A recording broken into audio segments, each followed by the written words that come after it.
It was a totally botched job. Except, as I was leaving, and I was at the top of the barbed wire where I can get through, there's a little nook and cranny like spot. I was perched up there. Funny enough, when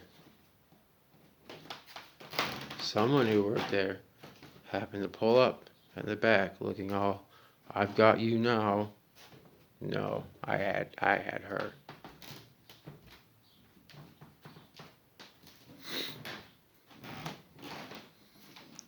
You need to be held accountable for what you're doing.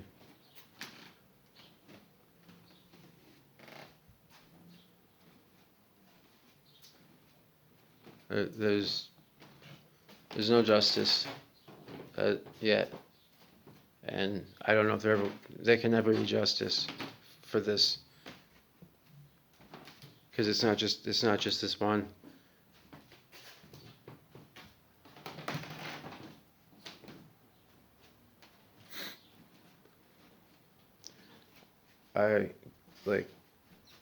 I never felt this way about veterinarians before. I didn't trust you all because I thought maybe you're a little greedy. Thought maybe the profit incentive could be something to be aware of, but not necessarily something that was malignant and it's universally systemic. Yeah, I figured, it's like anybody. Some good ones, some bad ones. Some ones that be charitable, some ones that try to gouge you. So you want to kind of know you want to know a little bit of your own shit when you go in there to talk to a veterinarian. And when I was over my head, and over my head, I looked up, found out about gapeworm the first time. I did a little bit of my own original research, and it was very, very simple to do. And I thought, surely, this would not be a problem, as long as I didn't have any money at the time. Surely, as long as I find one veterinarian that would donate a very small amount of this medicine.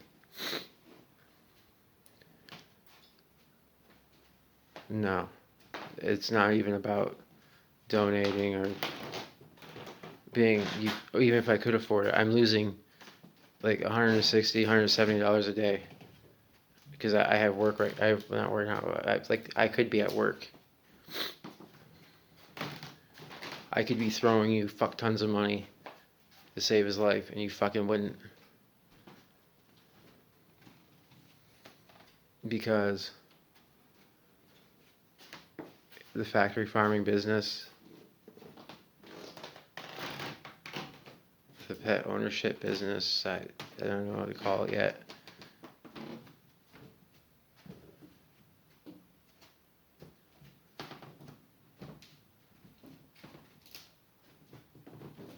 I was very emotional right in that first bit because it's wrong that I have to do this in the first place. It's wrong that I have to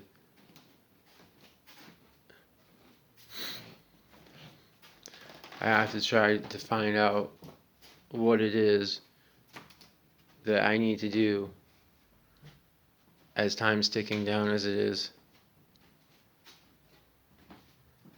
After I've already seen that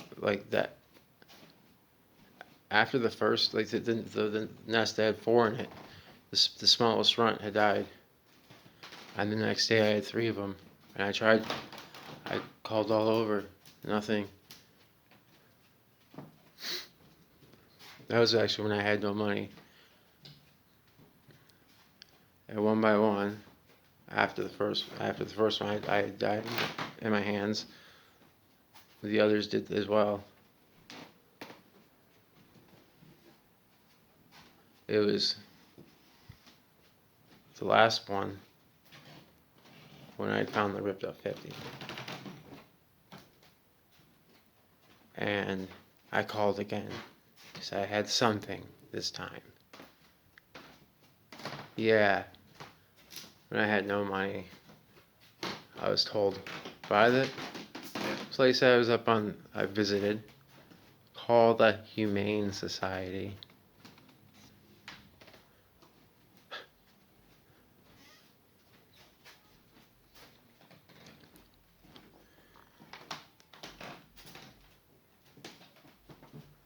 It's fucking gonna be trippy, like learning fucking medicine and trying to get around fucking.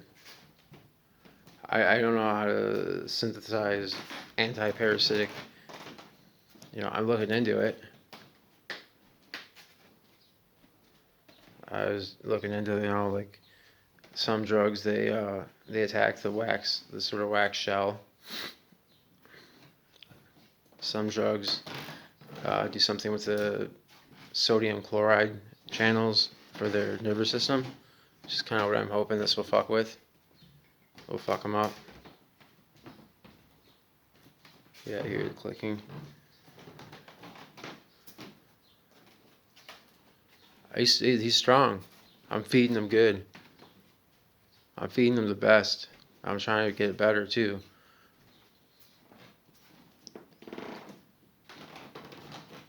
He can still fly and whatnot, but then sometimes he's bad off.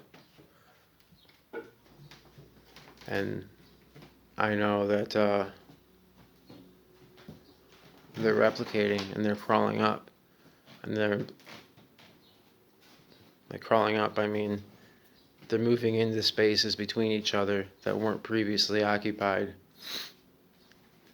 And then atop them, it becomes mucousy as part of the autoimmune response, which further constricts the fucking trachea. And they're mites, so they're really, really small. So this is a really, really slow process of one by one. But as there's 100 of them replicating versus 1,000 and 10,000, there's a critical point. In fact, his immune system might be so good right now, it might be slowing them down, but there might be a lot more than what I realize. And he can have a bad day, or he can get sick from something else, and that could be a sudden fatality. Oh, but I can still call the one veterinarian and have an appointment for the 20th to 24th. Except she never asked me if it was a wild bird, because I already know what the answer is for that. That's been everywhere. And some fucking asshole fucking doctor, like, his time is so fucking important. It's because the way this fucking command and control structure is he's got to okay everything. Like, there's people who work under him, and their hands are tied, but they're okay with that. That's the order of it.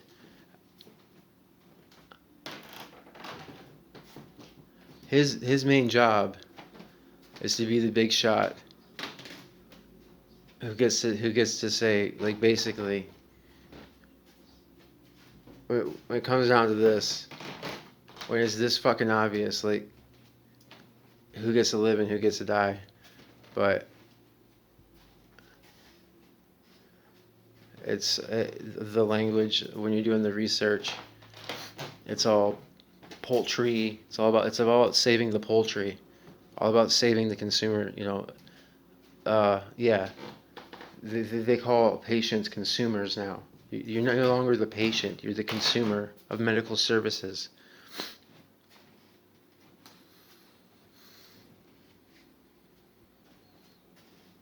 I think he's going to be all right, at least from what I'm doing.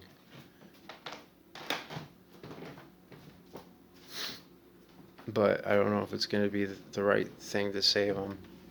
And it'll have to be multifaceted. Like, I'll have to find other things as well. I'll have to keep searching for other available treatments I can come up with.